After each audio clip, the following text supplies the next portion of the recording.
मुझे महसूस हुआ कि इस प्रण की आवश्यकता थी। बुद्ध विहार के अंदर इस प्रण की आवश्यकता थी। हमारे बड़े भाई श्री शंभुदयाल शर्मा जी, मेरे बड़े भाई ब्रह्म प्रकाश जी, मेरे दोनों मंडलम अध्यक्ष विजय जी और रामचंद्र जी, श्री रामकिशोर गोला जी, बत्रा जी और हमारे महात्मा जी और हमारे सभी आसपास के ब्लॉक अध्यक्ष, हमारे पूरी ढाला विधानसभा के लगे हुए हैं इस मुहिम में। और बुद्ध विहार को जो धर्म नगरी बाद में कहा जाता है, हम इसी पर लगे हुए हैं और इसी पर काम चल रहा है कि इस बुद्ध विहार को धर्म नगरी पहले कहा जाए और बुद्ध विहार बाद में कहा जाए। और ये साफ होने के बाद ही ऐसा हो सकता है, बिना सफाई के कोई कार्य तक बुद्ध विहार की सफाई नहीं हो जाती, मैं चप्पल जूते जुराब नहीं पहनूंगा। आज उस प्रतिज्ञा को लिए 100 दिन पूर्ण हुए हैं, लेकिन सफाई व्यवस्था में जो सुधार होना चाहिए था पूर्ण रूप से वो सुधार नहीं हुआ है। लेकिन मैं ये बात कहना चाहता हूँ कि चाहे जो यहाँ से आम आदमी का नुमाइंदा है, जो पार्षद है, वो बेशक से जागरूक ना हो, लेकिन जो सफाई कर्मचारी हैं उनके मन में कहीं ना कहीं ये आता है, यार ये आदमी पैदल नंगे पैर चल रहा है, नंगे पैर ले रखा है।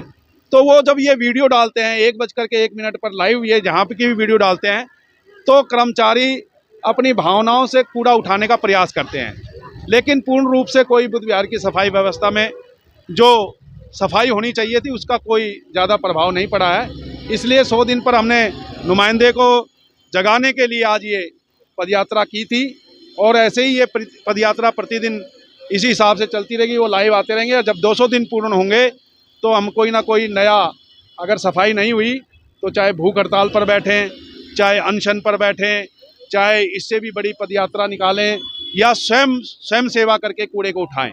हम कुछ ना कुछ 200 दिन जब पूरे होंगे कुछ ना कुछ करेंगे। ऐसा दिल्ली में मुख्यमंत्री महिला है और महिला आयोग की सीट अभी तक खाली पड़ी हुई है, उस पर क्या कहना चाहते हैं? देखो, आज मैं उस चीज़ ऊपर ज़्यादा नहीं कहना चाहता, बहुत सी सीटें खाली पड़ी है। मुख्यमंत्री तो कहती हैं कि कूड़े के ढेर के पास जा कर के बोलो तुझे तो जाना पड़ेगा, तुझे तो जाना पड़ेगा। ऐसे कूड़ा कभी गया है? कभी गया है क्या? रील इतनी तेजी से चल रही है कि भाई कूड़े को जा कर के बोलो तुझे तो जाना पड़ेगा। कोई एक आधा कूड़ा गया हो तो बता दो। कूड़ा तो उठाना पड़ेगा और उठाने से ही जाएगा।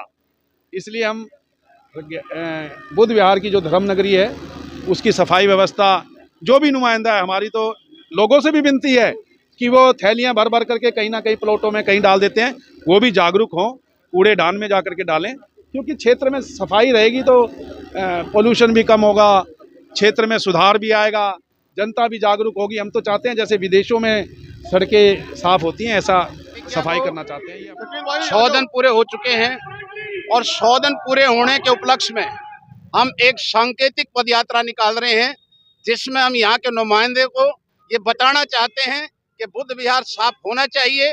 बुद्ध विहार के सफाई कर्मचारी इतने होने के बावजूद बुद्ध विहार साफ नहीं है। अगर इस पर काम नहीं हुआ तो ये आज सांकेतिक पदयात्रा है, इसके बाद हमारा धरना और प्रदर्शन होगा और बड़े आंदोलन हम करेंगे। लेकिन जब तक बुद्ध विहार साफ नहीं होगा हम शांति से नहीं बैठेंगे, यही हम कहना चाहते हैं।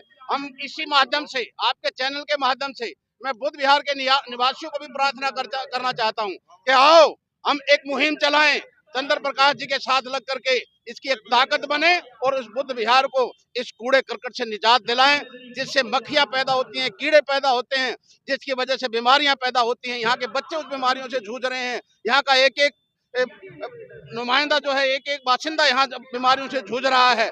हम उन बीमारियों से निजात पाएं और उसी काम में काम करने के लिए भाई चंद्र प्रकाश जो कांग्रेस के ब्लॉक अध्यक्ष हैं, उन्होंने ये बीड़ा उठाया है और ये बुद्ध विहार का एक एक आदमी चंद्र प्रकाश के साथ लगेगा और बुद्ध विहार साफ होगा।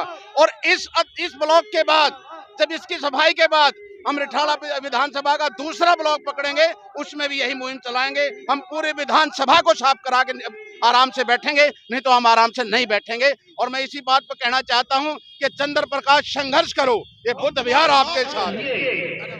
बस बोलना क्या, आज भाई यात्रा खत्म करे, हम इससे प्रार्थना करने आए थे, क्योंकि ये जो निकम्मी और बेरहम सरकार है और खासकर ये जो भाजपा के भ्रष्ट लोग हैं, इनसे तो कोई उम्मीद है नहीं, लेकिन हम अपने भाई की जान तो बचानी थी ना। 100 दिन हो गए, इन्होंने अपना प्रण निभाया, अब ये बेशर्मी से ये सरकार, ये इनको डूब मरना चाहिए। आज ये 100 दिन पूरे हुए हैं, उस उपलक्ष्य में ये यात्रा निकाली है, पैदल मार्च। और बुद्ध विहार वासियों से भी ये कहना चाहते हैं कि इस गंदगी से समझौता ना करें, आप हमारा साथ दीजिए, क्योंकि ये गंदगी बीमारी का घर है और बीमारी से कोई भी व्यक्ति समझौता नहीं चाहता है। इसलिए इससे दूरी रखने के लिए आपको सफाई के अभियान में जुड़ना पड़ेगा। जब तक आप सफाई अभियान में नहीं जुड़ोगे, आपके क्षेत्र का जो नरकी जीवन जीने का जो रास्ता है वो साफ जभी होगा जब हम लोगों के साथ में जुड़ोगे। जय हिंद, जय भारत। बुद्ध विहार में नाली एक रिपेयरिंग नहीं हुई और कूड़े के इतने ढेर लग रहे हैं, और उसके पास जाते हैं नगर पार्षद के तो कह देता मेरे पास कर्मचारी नहीं है, और कोई सुनवाई नहीं हो रही किसी चीज़ की। झाड़ू वाला कोई गली में 30 फुट के रोड पे भी नहीं आता है, और आज तक कोई झांक नहीं रहा बिल्कुल। और कूड़ों के हर प्लॉटों में ढेर लगे हुए हैं, गलियों में ढेर लग रहे हैं। न सफाई कर्मचारी आता है, न झाड़ू वाला आता है, न नाली वाला आता है। नाली एक रिपेयरिंग नहीं हुई, 10 साल हो गए, 10 साल से कोई नाली रिपेयरिंग नहीं हुई है। धन्यवाद। इतने लंबे समय से चंद्र प्रकाश जी इस क्षेत्र की जो सफाई की समस्या उसके लिए कष्ट उठा रहे हैं।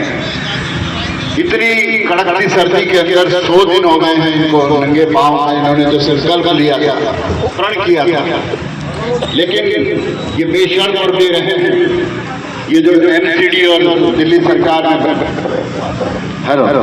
इन पर